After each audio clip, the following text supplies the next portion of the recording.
The concept of an endowment has been around for over 100 years. There is a charitable organization of some kind that people want to give money to, and instead of using all of that money, they purchase assets and grow the purchasing power of the endowment so that when the organization, like a university, wants to spend money on their students, they are not using all of the money that is given to them. Usually they invest in things like real estate, stocks, bonds, and other things that grow in nominal terms in purchasing power over the course of years. And then the school gets to use a percentage of those funds on their students every year. This is a concept I wanted to bring to churches, and I brought the idea to my eldership earlier this year. Said, hey, I want to myself personally fund this endowment fund so it doesn't have to come from the money that gets given to the church every week. No, I want to fund this with my own money. I understand that nobody in the eldership really understands Bitcoin, but this is a very simple endowment that takes no structural maintenance. It is going to be funded with 10% of a Bitcoin, and if anyone in the church wants to add to it, fantastic.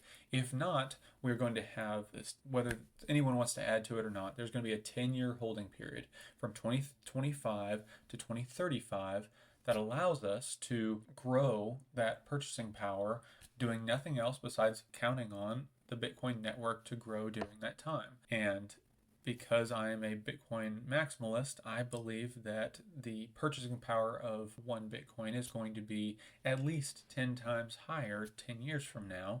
So, right now, the fund is worth a little over $10,000.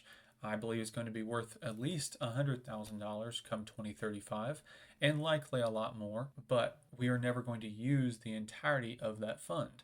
Meaning that if it is $100,000 worth of Bitcoin in 2035, we will agree as a church, mostly the eldership will decide we're going to use anywhere from 5 to 10% of the fund's value every year. And if Bitcoin's growth rate is higher than that 10%, 5 to 10%, then you will see the purchasing power of the endowment grow, even though we are spending some of it every year. Meaning that maybe year one we spend $6,000 and then we get to spend 7 or 8 the next year, and then 9 or 10 the year after. And then as long as Bitcoin's growth rate is higher than what we are spending, it will be forever getting larger and larger, at least in dollar terms. But usually the purchasing power of Bitcoin grows, not just the nominal dollar amount.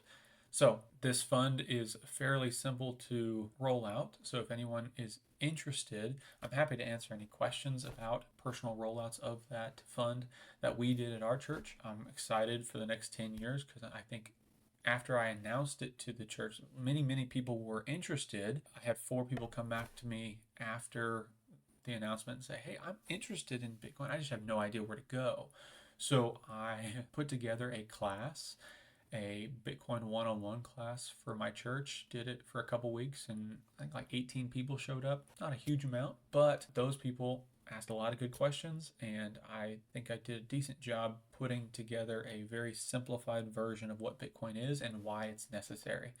I am planning to record that class here and upload it to YouTube so that I can send it to people who are interested. And if you find it interesting, let me know. I'd love to hear feedback. But until then, I hope you have a great day and God bless. Bye.